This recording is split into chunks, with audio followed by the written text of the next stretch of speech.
Hello everyone. Today we're going to see how we can swap a factory radio on a 2007 Ford Fivehundred with the aftermarket Pioneer system, doubled in with Bluetooth, reverse cam, and iPod connection and a whole bunch of stuff.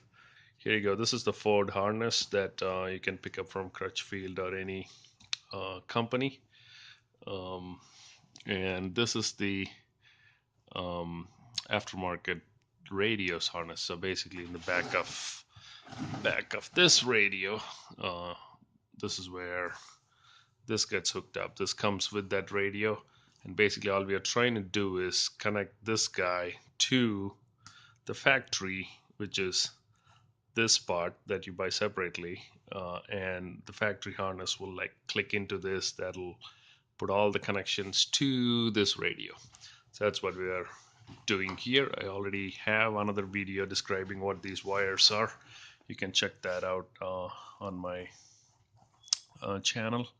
So just to quickly go over what wire is what, here you could see the black wire is the ground wire. The yellow wire is your constant power, which connects directly to the battery. The red wire is your accessory power, which puts a 12-volt connection into the radio when your key is turned on. The orange wire is the illumination wire, which basically, when you dim or night and day, depending on your dash, however much brightness you put on the dash lights, this kind of puts to the radio. And then after that, you have two blue wires. The solid blue is your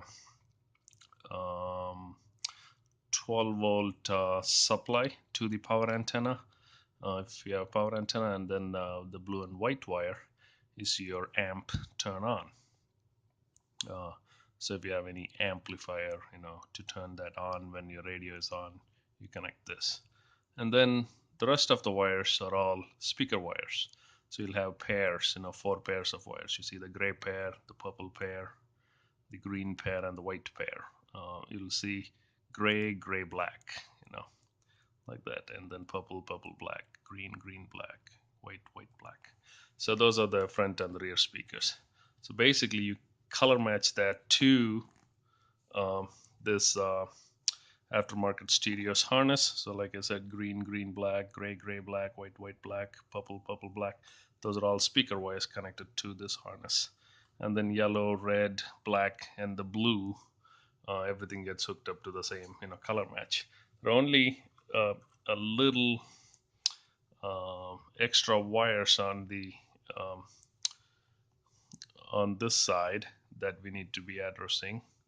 Number one is the parking brake wire. This basically connected to the parking brake, so that when you put a 12-volt through this wire, you could watch videos. The DVD will come on. Basically, they don't want you to be watching on the dash while the car is running, so it's hooked up to the parking brake. The other wire that's here, this is an important one that I will be using later, is reverse gear signal input. What it is if you give like a 12-volt signal to this wire, the unit will automatically flip the source of the video to the rear camera. So as you can see down here, that's the rear camera input. I also have a rear camera here, which I'll hook up as well. So basically with the rear camera, you see that yellow RCA there, that will be hooked to this wire. So this gets hooked up to that yellow, and the other side of this yellow wire gets hooked to the rear camera input. So anything that's shown on this camera will come into the unit, but in order to see that, you need to flip the source. So that's what this particular purple white wire is for.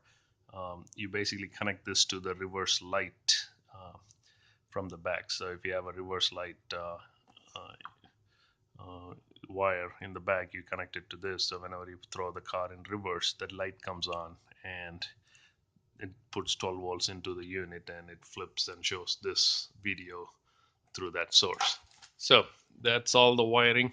A couple more extra wiring stuff. That's your antenna. just unplug the stock antenna and stick it into here. And then you have an auxiliary input where you can plug in something like this and then leave it outside, so you can plug in any iPad or whatever on the other side. And then you also have a remote control plug here. What that is basically for your steering wheel buttons. So in order to make your factory steering wheel button, you need to use a whole another box. So Axis makes these great boxes which are um, completely generic to almost all the cars. So ASWC1 is what I'm using, which basically takes care of pairing those steering wheel buttons to this unit pretty much automatically. You just have to hook up a few things here. Even though there's many wires here, your car will only use one or two wires. Okay, so bottom line, I'm hooking up the black and the white, black and the red wire to the black and the red wire here, which is basically power supply for accessories, and ground. I'll solder it and tape it. And then one more wire. In my case, for a Ford, it's this white and green wire goes into pin number 18. Pin number 18 I won't be seeing here because they've skipped a few pins here. As you could see, a lot of empty holes there. But on the harness in the car, you'll see the pin number 18, and they also indicated what color wire it'll be. So I just have to tap that, slice that wire and put it into here. That's about it. And after that, it's supposed to take care of padding on its own. So we'll see. And all these extra bunch of wires, you just cut them off and tape them so they don't interfere with other stuff.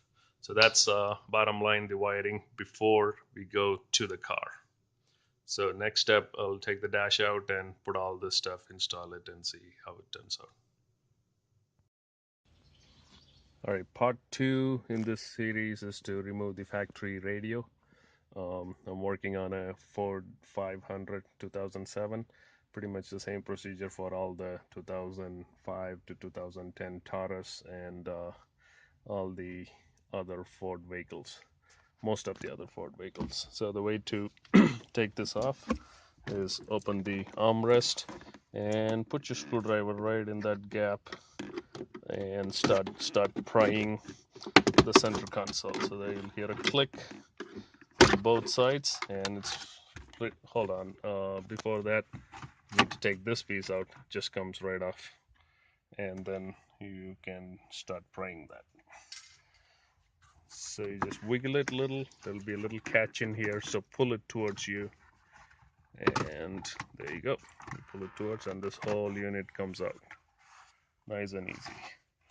So once you get that out of there, the next step is to take 2 screws off, which I already took off. There's a screw here and a screw here. So you take that off and put your hand down and start prying, and then you can wiggle your screwdriver up on the sides here and it'll just keep popping. There's no screws after the bottom screws, so it's all in prying after that. There's one catch on the top, so basically wiggle it around and all the way to the top. There you go. So the whole part comes out. At this point, you might have to shift your gear to neutral to take the gear shifter out of way, and then basically there's enough cable there to let it hang there without even disconnecting. So let's just do that. The step after this, in order to take the head unit out, is to take 4 screws out. As you can see, I already took a few out. It's 1, 2, 3, and 4. I took 3 of them out. Here's the 4th one. They're all 7mm screws. I've loosened it already. They're pretty long screws. So I'm currently taking that out, and I can show you. There it is. So the screw's that big, and once that is out, the way to take this is just give a bottom support and yank it out. As you can see, there'll be wires catching in the back. So in the back you'll see the wiring factory harness there, and then another harness, and then the antenna wire. So all you have to do is press the middle tab in the right there. You press that and pull it out. So go and press it and it'll yank it out, and then you do the same for the second one. The third one, the antenna wire may be a little hard to pull, but once you get a grip, just pull it straight out. No screws, nothing. Once you do that, the whole head unit comes off, and that's it for removing the factory unit in a Ford. Now we'll work on installing the new unit. It'll take few steps. We need to put the custom bracket in here and then slide in the new unit, and then make sure all the wiring is hooked up. So we'll do that in the next video. All right, part 3. We've taken everything apart in the part 2 video, and now we are hooking up the system to the factory harnesses. So I already hooked up the system here just to show. So this is the factory harness right here, and then we hook up our adapter to the harness. And if you notice, the factory harness comes with the factory radio comes with 2 harnesses, and you only use one for your aftermarket. The other one, just leave it open. So these wires, factory harness wire, matches with the new wires, which is what goes into the harness of the radio. And next to that, you'll see a little pin. This pin, 3.5 millimeter pin, is actually part of the external box that controls the steering wheel remote. So the steering wheel buttons, they get mapped to this new unit through this access box. So that's what that little wire is for. There's 4 wires for this vehicle in order to make that steering wheel remote work. One wire is the red wire, goes to the positive accessory. Then the black wire goes to the ground, and then this little 3.5 headphone jack kind of a stuff that you can see, it's a standard stereo jack that plugs in here. And then the 4th wire, this is the most important one, is the wire that has the color of white and green right here. So you have the white and green wire gets tapped into the 18th pin, which is a light blue and red wire of the factory harness. So that's the only wire you need to tap from the factory wiring. Everything else comes out of the adapter. So once you tap off of that, the steering wheel should work automatically. There's no setting up of this for this particular model. Some cars you do need to set up. After that, if you look in the back, there are 3 expansion slots here. One is the input for the rear camera. 2 is a USB extension cable. 3 is a auxiliary extension cable. So all these wires, I'm just going to run it up through the hole into this little cubby here that Ford has for no apparent reason, and I'll leave those wires hanging there for use with iPod or some sort of old school media device.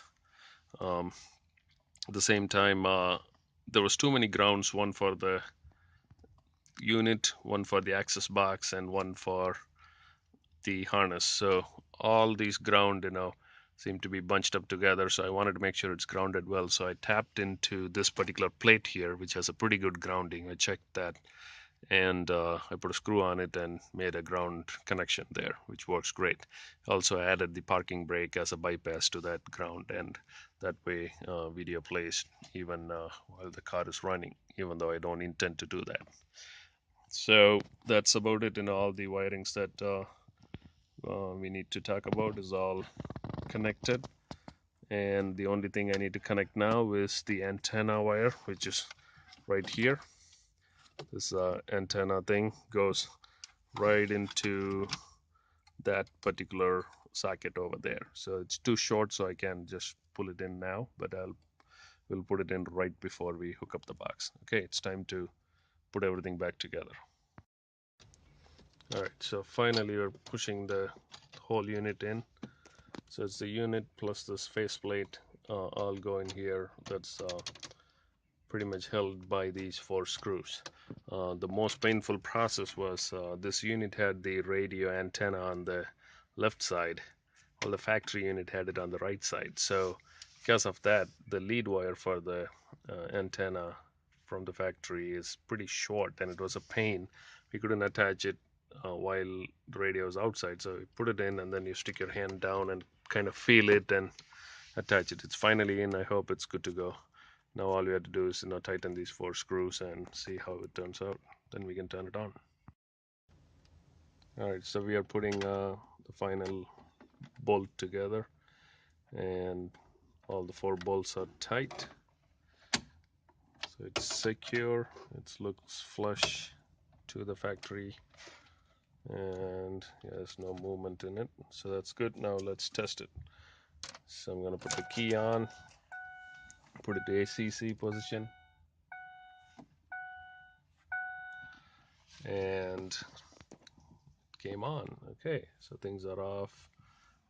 Hit the home button, kind of like the Windows button, and let's see, radio, and number 1 channel. This might hurt, it's not safe, but I know that I've gotta make a change. I don't care if I break, at least I'll be feeling. Okay, there's a mute, and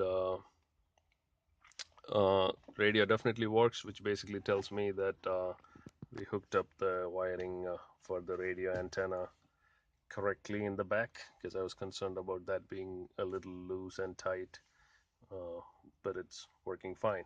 So one of the key things to see here is whether that steering wheel box worked in order to get the volume level up and down. So let's check that. Cool. See, the volume comes on when you press the steering on an aftermarket system. So to hook up this to the aftermarket system, we use that access box that has. So that little to the USB and the auxiliary input cables, and I just tucked it into here, put a hole here, drilled a hole through here, and you get this one little cable if you want to hook up a iPad or something, and a USB expansion. You can charge your phone, or connect it to play the media from the phone or an iPod through the USB, or a flash drive through that wire in that expansion. And in this car, it nicely sits inside this little box, and I just have to shorten the wires a little. So that's good. And I used a 3/4 size bit to put that little hole there. I'll cover it up with that felt mat, so no worries. Now the only thing left to be done is to make sure the rear camera is hooked up and working. Right now it's not hooked up, so we'll see how we can do that. Keep watching. So we're hooking up the rear camera now. So basically the rear camera goes on, you take these top bolts off and mount the rear camera right on those bolts, and which is what I'm doing right now. And then you open them. So as you can see, now you just put the rear camera right on the existing license plate holes. There's also other style rear cameras you can use, which have different mounting areas. Some mount on, if there's like a keyhole here, it'll mount on that. Some of them will mount right underneath here. You can put a little screw and mount it. There's different size. So, but the key is to make sure the wiring is done properly.